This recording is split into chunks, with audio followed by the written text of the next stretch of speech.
Reverse पलायन पर आधारित राष्ट्रीय स्तर की वर्चुअल विचार गोष्ठी ठोस व गंभीर चिंतन के साथ संपन्न हो गई है। विचार गोष्ठी में पहाड़ों से पलायन रोकने तथा वापस लौट चुके ग्रामीणों को गांव में ही रोजगार देने के संबंध में ठोस रणनीति बनाने का सुझाव सरकार को दिया गया है। विभिन्न विश्वविद्यालयों से जुड़े प्रोफेसरों ने कहा है कि गाँव में रोजगार के साथ साथ बुनियादी सुविधाएं भी मुहैया करानी होंगी, तभी वापस लौटे ग्रामीणों को गाँव में रोका जा सकता है। 2 दिवसीय विचार गोष्ठी में जो भी विचार निकल कर सामने आए हैं उन पर अमल करते हुए रिवर्स पलायन के सपने को साकार करना सरकार के लिए बड़ी चुनौती है।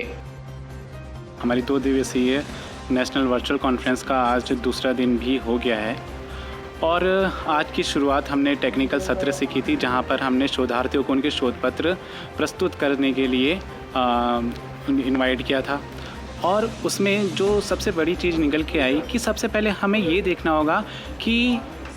उत्तराखंड में जो पलायन हो रहा है उसके मुख्य कारण क्या हैं। तो जो मुख्य कारण हैं और उनके समाधान के बेसिस पे हमने कुछ रिपोर्ट बनाई है, जिसके लिए हम इसको आगे भी सरकार के पास भिजवाएंगे। जिसमें मुख्य कारण पलायन के जो निकल के आए वो ये थे कि unemployment, lack of quality education, medical facilities, lack of infrastructure and problem caused by wild animals. मतलब कि जो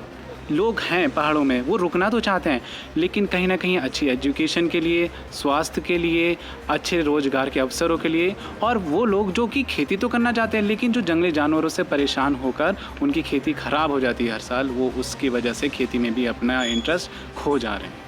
शिक्षा के क्षेत्र में सरकार काफ़ी बेहतरीन स्तर तक काम कर रही है, लेकिन अब जो हमें नए अवसर तलाशने थे वो हमें शोधार्थियों के जरिए ही मालूम भी हुए हैं कुछ, जिसमें से मेनली जो यहाँ पर रहा रिवर्स माइग्रेशन को फोकस करते हुए कि agriculture farming, apiculture, poultry farming, tourism, sports and adventure, culture enterprise, cultivation and market distribution of medicine plants. और इसके साथ साथ जो चीड़ पाइन हमारी जो पीरूल रोडों पर गिरी रहती है, कुछ शोधार्थी तो ऐसे भी थे जिन्होंने उन पीरूल का भी उपयोग हमें बताया कि उसको हम क्या कर सकते हैं, उनसे हम टोकरियाँ बना सकते हैं, जो इससे क्या होगा टूरिज़्म के प्रोडक्ट की तरह हम इसको आगे विपणन कर सकते हैं। इसके साथ साथ हमें वो लोग जो कि पलायन करके वापस आए उनकी मानसिक स्थिति का ख्याल रखते हुए भी हमें यहाँ पर ध्यान रखना होगा कि उनकी जो अंदर एक नेगेटिविटी आ गई है उसको पॉजिटिविटी में कैसे कन्वर्ट किया जाए, उनको कैसे मोटिवेट किया जाए यहाँ पर रहने के लिए और नए रोजगार के अवसर तलाशने के लिए। तो यहाँ पर हमें ज़रूरत है कि जैसे कि हमारा देवनगरी है, ये हमारा जो राज्य है, हमारा यहाँ पर भगवान हमारे देवताओं के नाम से जाना भी जाता है, जिसमें हमारा केदारनाथ का नाम सबसे ऊपर आता है। तो इसमें हम कर क्या सकते हैं, यहाँ पर हमारे योगा के मेडिटेशन सेंटर्स बनाए जा सकते हैं, या हमारा जो रिलीजियस टूरिज़्म है इसको और प्रमोट किया जा सकता है। और इन्हीं चीज़ों के साथ हम कोशिश कर सकते हैं कि हमारे नए रोजगार के अवसर निकल के आएँ। और बस अब कोशिश ये रहेगी कि इसको हम सरकार तक पहुंचाएं और सरकार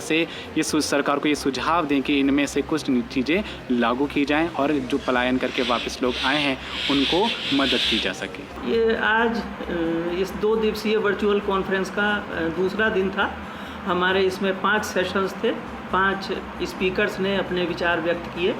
और अलग अलग क्षेत्रों से अलग अलग इस रिवर्स माइग्रेशन के अलग अलग एस्पेक्ट्स पर हमारे वक्ताओं ने अपने विचार व्यक्त किए और उन्होंने अपने जो व्यावहारिक अनुभव थे, जो उन्होंने सर्वे वर्क किया था और जो उनके शोध कार्य हैं इससे संबंधित, जो वो इंटीरियर इलाकों में गए हैं और जो उन्होंने अपने वहाँ पर जो चीज़ें ऑब्ज़र्व की, जो उनके अनुभव थे, उन सबको उन्होंने अपने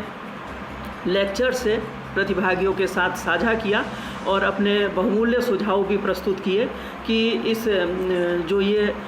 कोरोना के कारण जो रिवर्स माइग्रेशन हो रहा है इसको हम कैसे अवसर में तब्दील कर सकते हैं। कई तरह के सुझाव हमारे सामने आए कि जैसे हमें अपने जल, जंगल, ज़मीन इसको सुरक्षित रखना होगा, तभी हम अपने जो प्रवासी उत्तराखंडी हैं उनको हम यहाँ पर रोक सकते हैं, स्वरोजगार के अवसर प्रदान करने होंगे और साथ ही गवर्नमेंट के लेवल पर क्या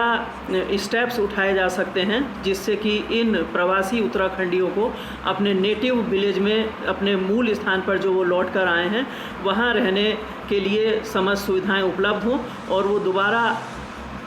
अपने मूल गांव को छोड़ने के लिए विवश ना हो। तो अनेक हमें बहुमूल्य सुझाव हमारे